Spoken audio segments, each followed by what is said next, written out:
오늘 우리의 마음을 깊이 울릴 하나의 메시지를 나누고자 합니다.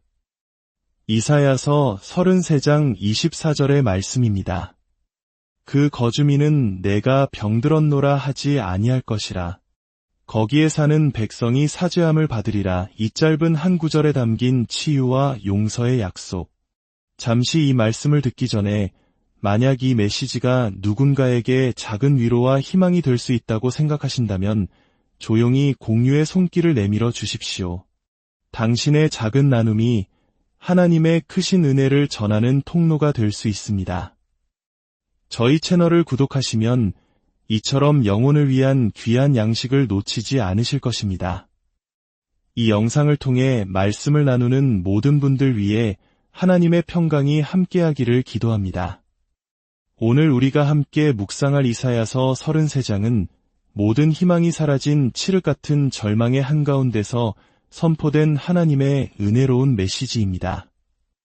당시 이스라엘 백성들은 아수르 군대의 침략으로 인해 가장 깊은 슬픔과 고통의 잔을 마시고 있었습니다. 도시는 포위되었고 길은 황폐해졌으며 사람들의 발길은 끊겼습니다. 땅은 슬피 울고 레바논의 울창한 숲은 부끄러워하며 시들었고 사론의 평야는 사막처럼 변했으며 바산과 갈멜의 풍성하던 열매들은 모두 떨어졌습니다.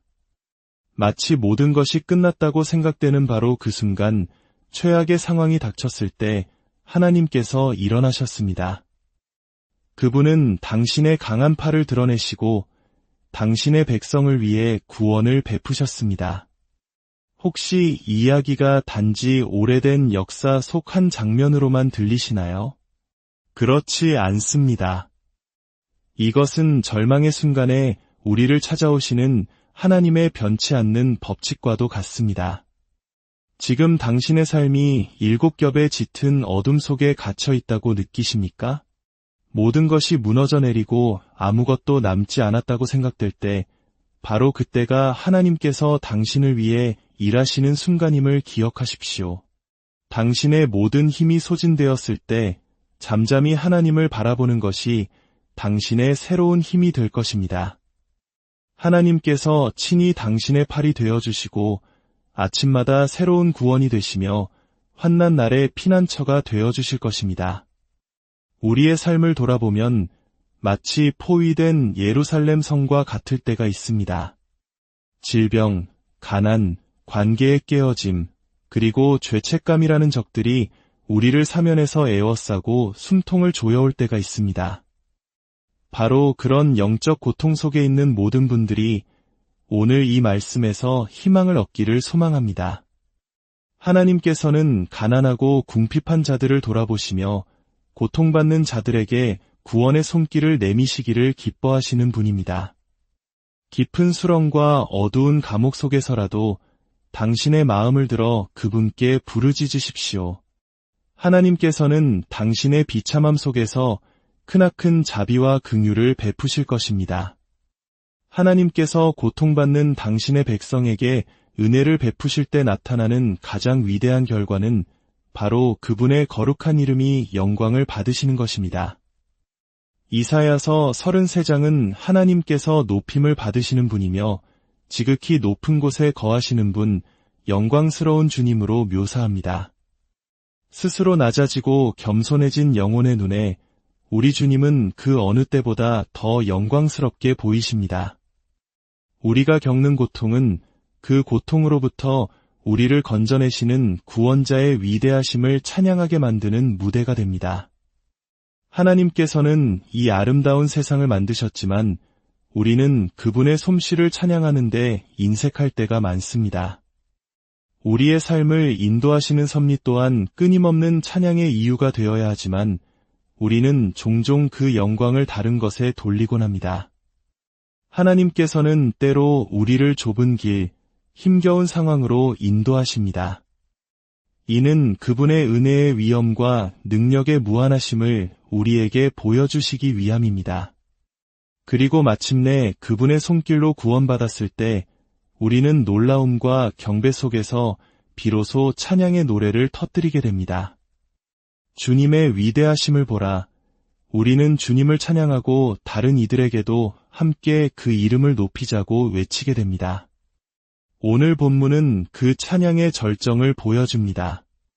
거기에 사는 백성이 사죄함을 받으리라. 우리가 하나님께 드릴 수 있는 가장 높은 찬양 중 하나는 바로 죄를 용서하시는 그분의 사랑에 대한 고백입니다. 시편 103편은 이렇게 시작합니다. 내 영혼아, 여호와를 송축하라. 그의 모든 죄악을 사하시며 그의 모든 병을 고치시며. 오늘 본문은 바로 이 시편의 또 다른 표현입니다. 그 거주민은 내가 병들었노라 하지 아니할 것이라. 거기에 사는 백성이 사죄함을 받으리라. 이처럼 치유와 용서는 하나님의 백성에게 주어지는 가장 행복한 한 쌍의 선물입니다. 이제 우리는 이 말씀을 통해 세 가지 중요한 진리를 살펴보고자 합니다. 첫째, 죄의 용서는 지금 이 순간 경험할 수 있는 실제적인 사건이라는 것입니다. 둘째, 이 용서와 함께 죄로 인한 고통스러운 결과들이 제거된다는 것입니다. 그리고 셋째, 이 놀라운 경험은 우리의 언어와 삶의 태도를 근본적으로 변화시킨다는 것입니다. 먼저, 죄의 용서는 지금 이 순간에도 일어나는 현재적 사건입니다. 거기에 사는 백성이 사죄함을 받으리라. 만약 죄에 대한 용서가 지금 여기서 유식적으로 경험될 수 없다면 생각하는 영혼에게 이 세상에 기쁨이란 존재할 수 없을 것입니다. 죄가 무엇인지, 그 본질이 얼마나 무서운지, 그리고 그에 따르는 공의로운 심판을 깨닫기 시작하면 우리는 죄의 정죄 아래에서 단 한순간도 평안할 수 없습니다. 죄는 태양을 가리는 어두운 구름과 같아서 한낮의 빛마저 삼켜버립니다. 죄는 인생의 모든 꽃을 시들게 하는 차가운 서리와 같습니다. 죄는 한 방울만으로도 기쁨의 바다를 쓰디쓴 쑥물로 만들어버리는 독입니다. 죄는 깨어난 양심이 도저히 짊어질 수 없는 무거운 짐이며 우리 영혼을 먼지 속으로 짓누르고 지옥의 가장 깊은 곳까지 끌어내리려 위협합니다. 하지만 죄가 용서받는 순간 우리는 기쁨의 찬송을 부르게 됩니다. 오, 기쁨이여, 나의 모든 죄가 용서받았네. 이것이야말로 주님께서 구원받은 자녀들의 입술에 채워주시는 넘치는 잔의 핵심적인 요소가 아니겠습니까? 그러므로 우리가 믿음으로 의롭다 하심을 받았으니 우리 주 예수 그리스도로 말미암아 하나님과 화평을 누리자. 이 의롭다 하심이 없다면 진정한 평화도 삶의 기쁨도 있을 수 없습니다. 또한 죄의 용서가 없다면 사랑의 가장 큰 동기와 원천이 말라버릴 것입니다. 용서는 감사를 낳고 감사는 사랑을 낳으며 사랑은 거룩한 삶의 열매를 맺게 합니다. 눈물로 구원자의 발을 씻고 자기 머리털로 그 발을 닦았던 여인을 기억하십니까? 그녀가 많은 것을 용서받았다는 사실을 느꼈기에 많이 사랑할 수 있었던 것입니다. 믿는 자에게 행동의 원동력은 하나님께서 그리스도를 위하여 자신의 모든 죄를 용서하셨다는 깨달음에서 나옵니다. 우리 주님께서 친히 우리 죄를 짊어지시고 십자가 나무에 달리셨으며 그분의 죽음으로 우리의 모든 허물을 영원히 지워버리셨다는 것을 볼 때 우리의 영혼은 사랑으로 타오르고 눈에서는 감사의 눈물이 흐르며 심장은 온전히 예수님께 헌신하게 됩니다. 용서받은 죄는 버려진 죄로 이어집니다. 만약 당신이 용서받았는지 의심한다면 무슨 일을 할 수 있겠습니까? 당신 자신에게조차 용서를 가져다주지 못한 복음을 전할 수 있겠습니까? 당신의 죄를 용서하지 않으신 그리스도께 아이들을 인도하려 할 수 있겠습니까?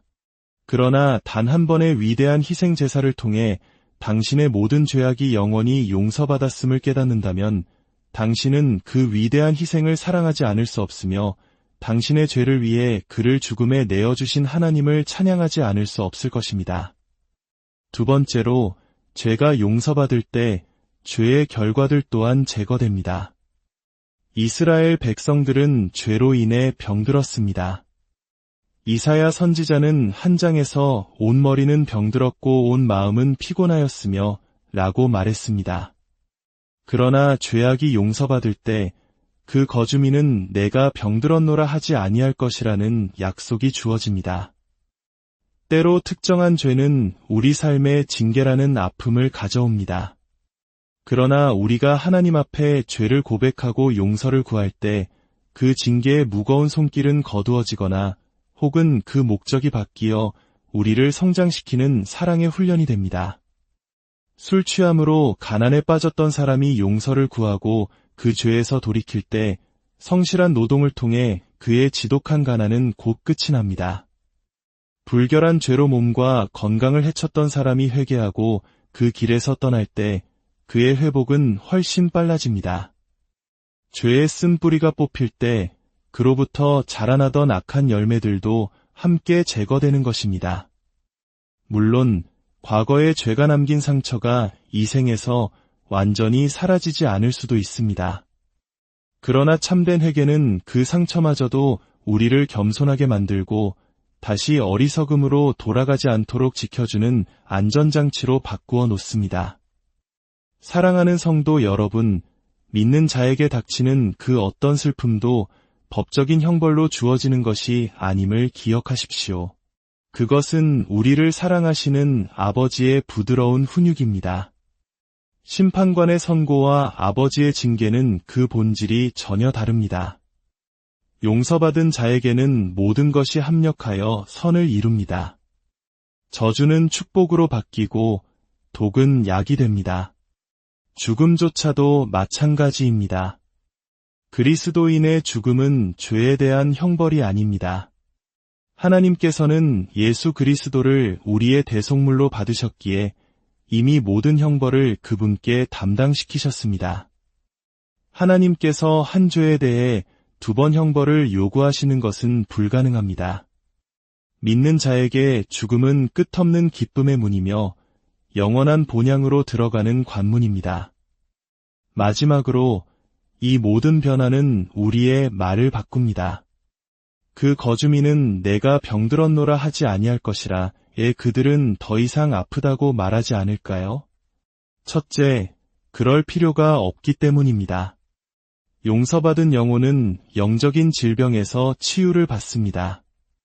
죄는 용서의 은혜가 임하는 바로 그 십자가에서 함께 못 박힙니다. 육신의 부패함으로 인해 죄와 싸워야 할지라도 죄는 더 이상 우리를 지배하지 못합니다. 우리는 율법 아래 있지 않고 은혜 아래 있기 때문입니다. 둘째, 그들은 아프다고 말할 겨를이 없습니다. 용서받은 죄의 기쁨이 모든 육체적 고통과 슬픔을 잊게 만들기 때문입니다. 제 자신도 극심한 고통에 시달릴 때 마음속에 임하는 하나님의 평안으로 인해 불평하고 싶은 마음이 전혀 들지 않았던 경험이 있습니다. 하나님의 사랑 안에서 기뻐할 때 우리는 육신의 연약함을 사소하게 여기게 됩니다.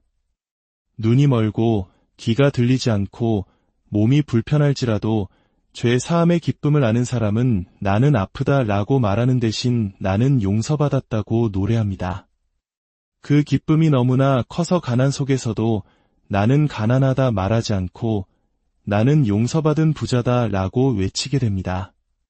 셋째, 그들은 아프다고 말할 동기가 없습니다. 대신 그들은 찬양하고 하나님을 영화롭게 할 동기를 갖게 됩니다. 본문 바로 앞 구절을 보면 저는 자도 노량물을 나누었음이라 고 기록되어 있습니다. 예루살렘 성 안에 있던 다리 저는 사람들, 류머티즘으로 고생하던 이들, 뼈가 부러져 겨우 걷던 이들이 아수르의 풍성한 진영이 버려졌다는 소식을 들었을 때 어떻게 했을까요? 그들은 나는 아파서 못 가겠다고 말하지 않았습니다. 엄청난 전리품을 얻을 수 있다는 동기가 그들의 병을 잊게 하고 그들을 움직이게 만들었습니다. 오랫동안 자리에 누워있던 사람들까지도 갑자기 일어나 그 기쁨에 동참했습니다. 마찬가지로 용서하시는 하나님으로부터 받을 수 있는 은혜와 축복이 너무나 크기에 믿음이 약하고 마음이 연약했던 우리조차도 갑자기 영혼이 소생하여 하나님이 주시는 선물을 힘껏 붙잡게 됩니다. 죄 사함의 확신은 약한 손을 강하게 하고 떨리는 무릎을 굳건하게 하여 언약의 축복을 힘차게 취하게 합니다. 사랑하는 여러분, 이제 곧 우리가 얼마나 기다려야 할지는 아무도 모르지만 우리는 내가 병들었노라 말하는 주민이 결코 없는 그곳에 이르게 될 것입니다. 하나님께서 우리를 치유하기 시작하셨고 그분의 은혜가 우리 안에 심어주신 치유의 능력은 우리가 점이나 주름이나 그런 것들이 없이 온전해질 때까지 계속될 것입니다. 우리의 몸 또한 부활의 때에 완벽하게 치유될 것입니다. 약함 속에 심겨졌으나 능력으로 다시 살아날 것입니다. 우리는 영원한 건강을 향해 나아가고 있습니다. 우리 안에는 영원히 완전해질 생명이 있습니다. 그렇다면 왜 우리가 나는 아프다 고만 말해야 합니까? 내일 완벽하게 건강해질 것을 확신하는 사람은 오늘의 작은 아픔에 대해 길게 불평하지 않습니다. 이 말씀을 듣고 있는 당신은 지금 어떤 말을 하고 있습니까? 여전히 나는 병들었습니다. 나는 아픕니다. 나는 고통스럽습니다. 라고 말하고 있습니까?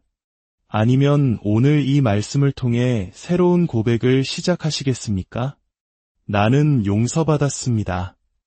그러므로 나는 치유될 것입니다. 나는 하나님의 자녀입니다. 혹시 아직 이 용서의 은혜를 경험하지 못한 분이 계십니까? 죽을 병에 걸린 것처럼 죄의 무게에 짓눌려 있습니까? 우리 주 예수 그리스도를 통해 주어지는 용서를 구하십시오. 그 용서의 손길에서 치유가 시작될 것입니다. 이 말씀을 듣는 모든 분들의 삶에 하나님의 놀라운 치유와 용서의 은혜가 강물처럼 흐르기를 축복합니다. 당신의 입술에서 불평과 탄식이 그치고 감사와 찬양이 넘쳐나기를 소망합니다. 주 예수 그리스도의 이름으로 기도합니다.